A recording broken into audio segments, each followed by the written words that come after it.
Hi, everyone. Well, because very soon in Portugal, I'll be delivering a workshop on meditation. I think it's a nice theme to discuss, to talk about. Indeed, there is a lot of stuff, lots of literature about meditation. A lot is said about it. And it's somehow sometimes a confusing area because there is so much. We see all sorts of different techniques. We see even some people promising a lot over just a weekend from meditation, which I think is probably a huge exaggeration. Anyway, I like to make a distinction between meditation gymnastics and real meditation because real meditation is probably sort of simple. It's about deep transcendence, it's about going beyond our usual self, our mental repetitions, our habits, our usual attitudes, postures. It's about going beyond who we are in our personal, mundane self. Then eventually something else opens up. We find cosmic consciousness, samadhi. We find something that is totally different. Eventually, we become aware even of eternity within ourselves.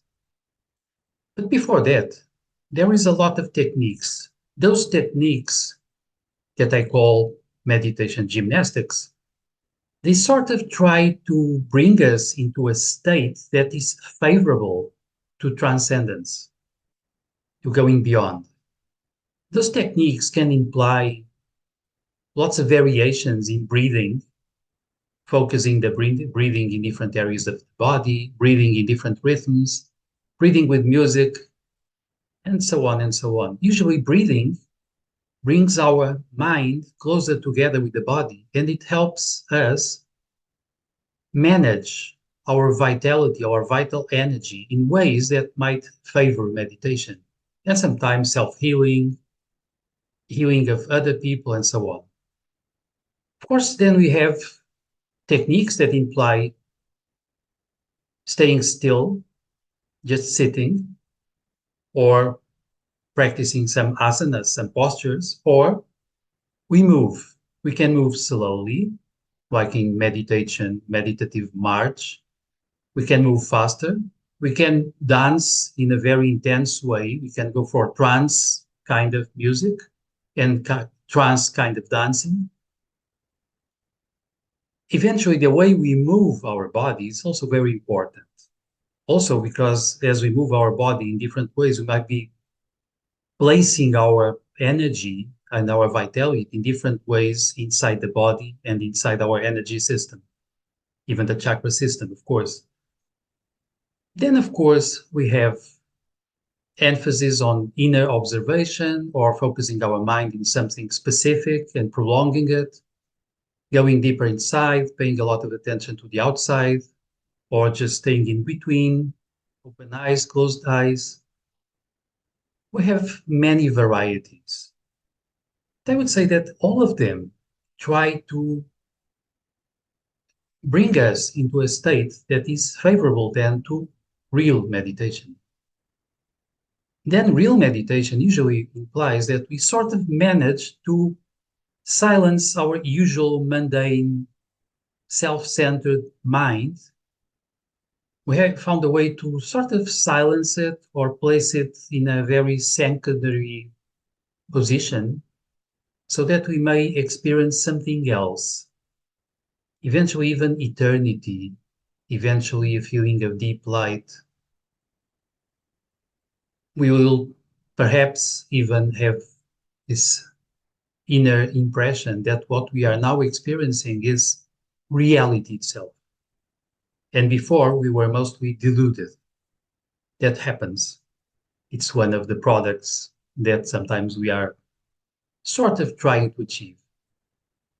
Now, to go there, we use several practices. And one thing that to me is quite central to lots of them is that we try to go beyond evaluation. Our usual mundane self is connected with survival instincts, and it keeps evaluating everything all the time.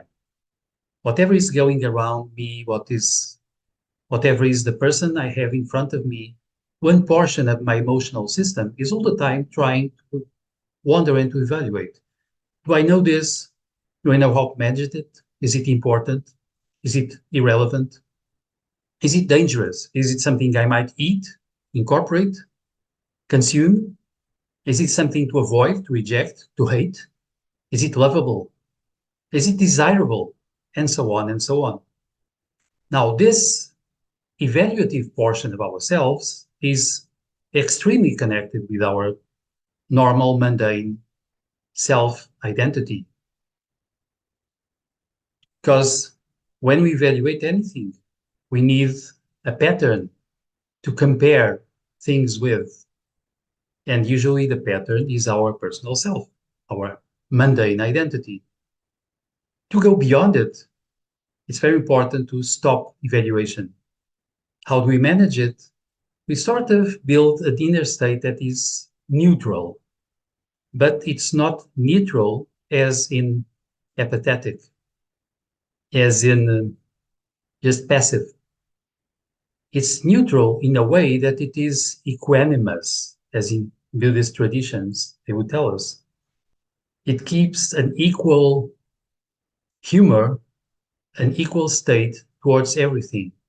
But this might be a positive, loving, compassionate state that welcomes everything, everyone, that accepts everything, everyone into a feeling of unity. And this state indeed is, I think, quite favorable to transcendence, to then finding something else after sort of managing to cessate our evaluations, our emotional troubles, our fears, our desires.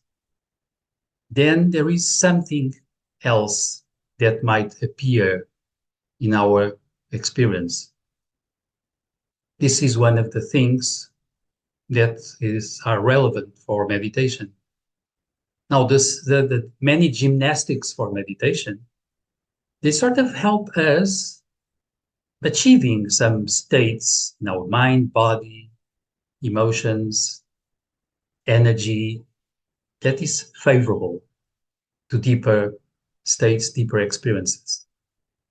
And of course, when some of us do stuff like workshops on meditation, we are trying to help people deal with some fundamentals for meditation gymnastics, some ways to understand how it functions, how it works, different approaches.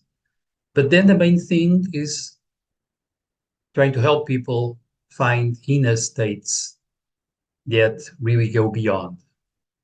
And typically, if we take into account some mystics, when they try to describe it, they're forced to resort to poetry because it's not easy to describe such states.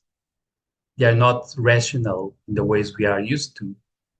And they sometimes say that those states are not describable. One has to experience them. And this is the idea for now.